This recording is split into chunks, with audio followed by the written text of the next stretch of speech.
Yes. Okay. That's how this is still intact and that hasn't been torn to pieces and set on fire. Yes. Also, I would like to announce something pretty awesome that you probably don't know. There is a radio play that I am the producer-director, and we have very limited staff, but a lot of cast. But anyways, it's by Midnight Magic Productions, the same people who did vinyl scratch tapes. We have a writer from them. We also have from Everfree Radio, Reading Rainbows. We have him as my co-producer. Not him. He's over there somewhere. Yeah. But he's our producer and sound director. Chuckles is his name. We are putting on a radio play called Pony Swap. Basically what happens is, I'm telling you in the beginning, just to give you a basic overview, artifacts from Discord have contained chaos in them. And they are released at the most inappropriate times. They can switch memories, change voices, mess with people's minds. Well, Main 6 just so happened to find one. And now, Rainbow Dash is now Applejack. Applejack is now Rarity. Rarity is now Pinkie Pie. Pinkie Pie is now Twilight, unlimited magic. We're doing it. Twilight is now Fluttershy. She just kind of stares at things and hopes it levitates. And Fluttershy is now Rainbow Dash. The first chapter of this 9-chapter series will be premiering at Everfree Northwest, which is pretty awesome. Woo! So yeah, check it out if you're going to Everfree Northwest. It's about a 10-hour drive that way. A 10-hour flight, I mean. 10-hour drive is BronyCon. Everfree is a 10-hour drive through a portal. You go into the portal 10 hours. I'm Everfree in 10 hours. It's a big portal. Let's work on the portal.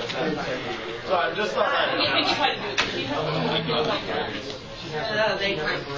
There we go, Pinkie portal.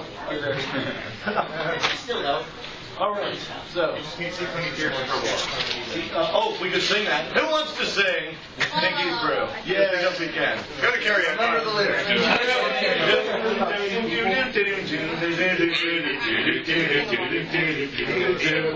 I cooked up a solution with the knowledge I've accrued. They say a kitchen time's a time, but I'm just saving two. I've gathered the ingredients to make them nice sorbet. There's hardly room for seconds when the seconds melt away. What is work by gypsy magic? I am the mutant cinnamon. What does matter? Turns to batter. Open the world up in. Doom, doom, doom, doom.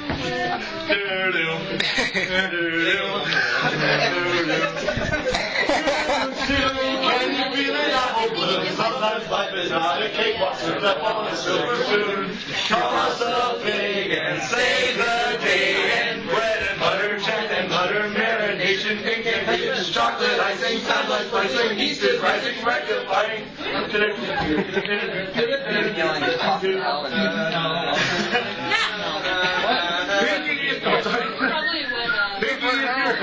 It means we're dead and gone. Don't try to think a portal, just accept it and move on. I've gathered the ingredients to make sometimes someday.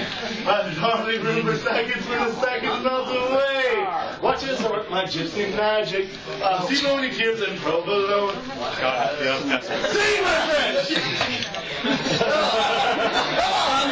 I'll go over. All right. This panel was a success. I got a bird. Awesome.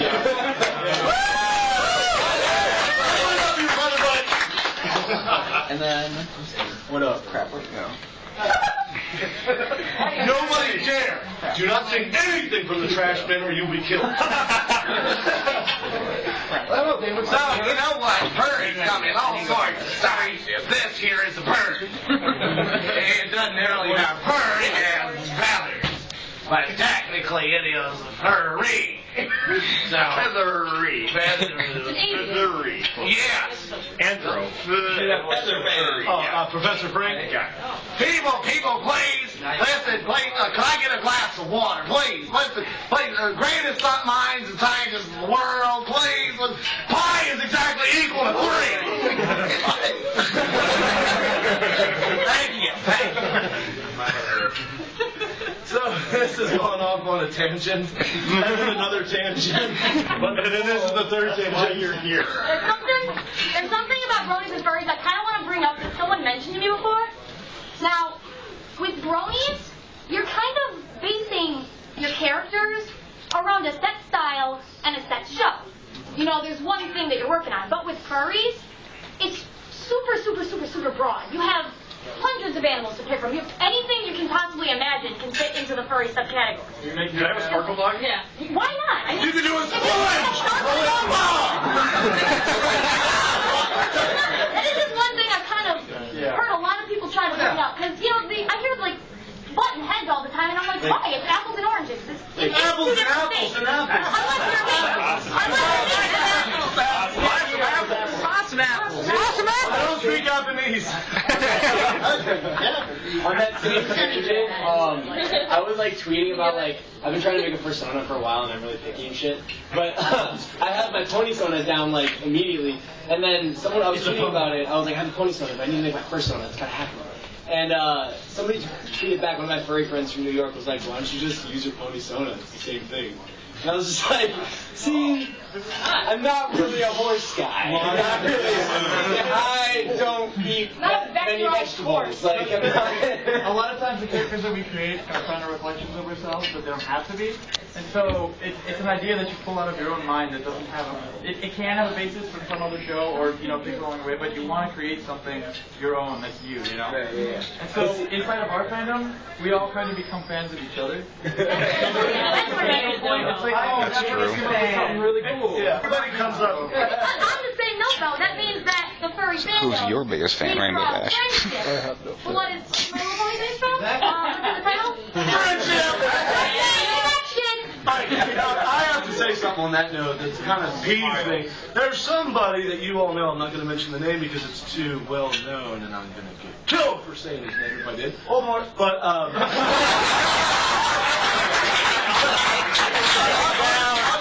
I'll just say Donald Dash.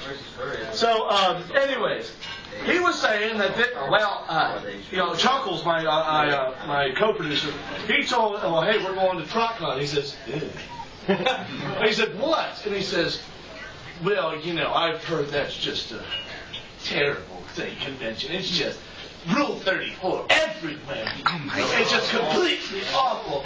I mean, you better clean yourself before you leave. And I'm like, what? Are you kidding me? Why are you spreading these lies?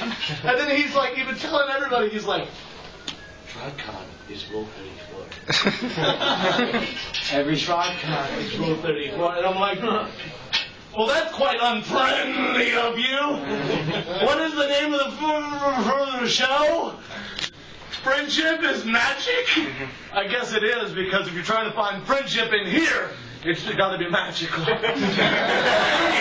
I tell you, come on. I mean, the fandom's called Friendship is Magic kind of thing, FIM, but yet the people way up here that look like this, look at you, they kind of look down at you like this. They can't even look down. You know, their names are kind of like Filthy Rich. You know? And then look in the mirror to look down. At you and say, those lonely creatures, how dare they? Ah! He drew something. How dare I won't throw it in there. Oh, this guy did a video.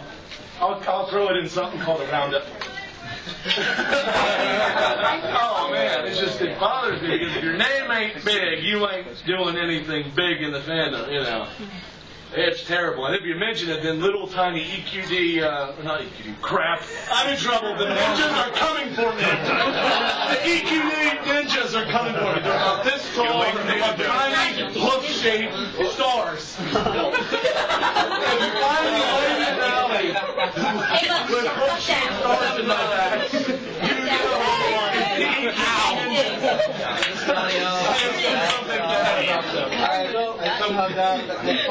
Yeah, you won't find it. You won't find her. No, you'll see little scootaloos picking off your skin.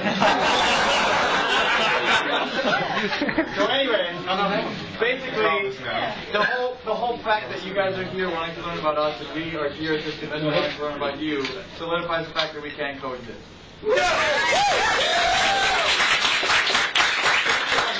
Now forget about the Trekkies. They're not close enough.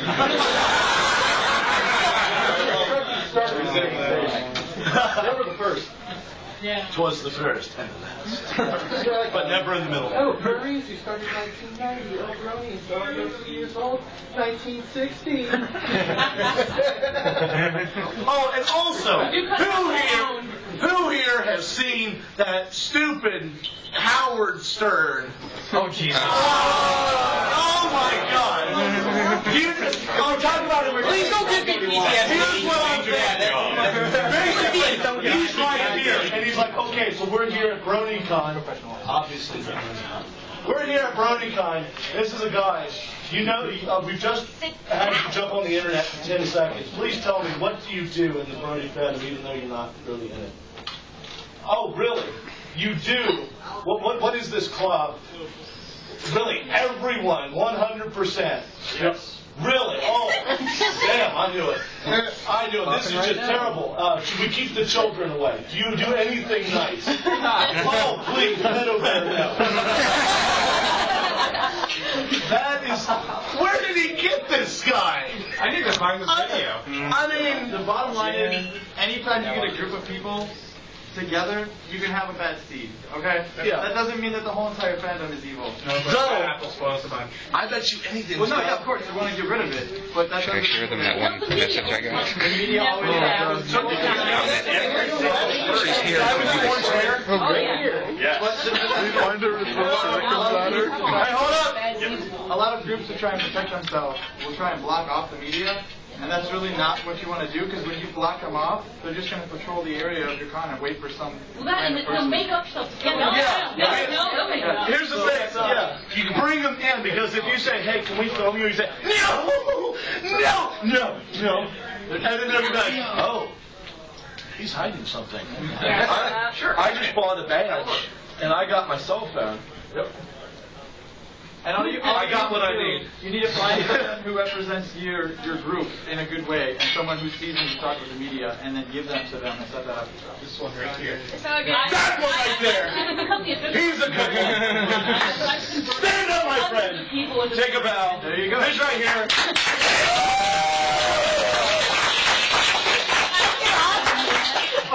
Not. You are. You're the hero of the BronyCon staff. But if you guys ever want to know how to talk to the media, put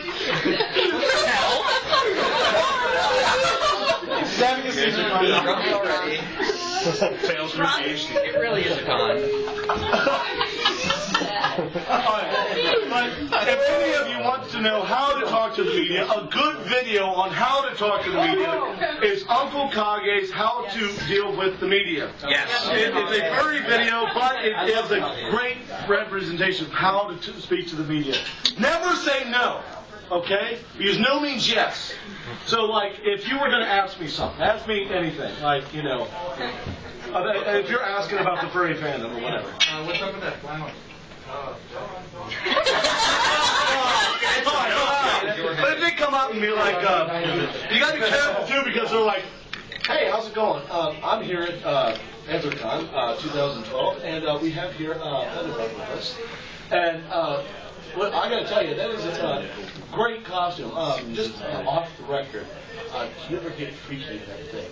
And then you would say something like, And then immediately freeze up and be like, what do I say here? You know? Oh yeah, totally. Very nice. Yeah.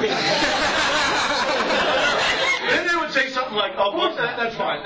Let's continue with the interview." It must be extremely hot in that thing. I mean, you must be sweating. I mean, it's pretty hot in there, isn't it? Oh yeah, very hot, very hot. And then this is what you say: dun dun dun dun. It's like, welcome, thank you. We have a video here about furries. Let's take a look at it. Just wondering, do you have sex in those things? Oh yes, it's very hot.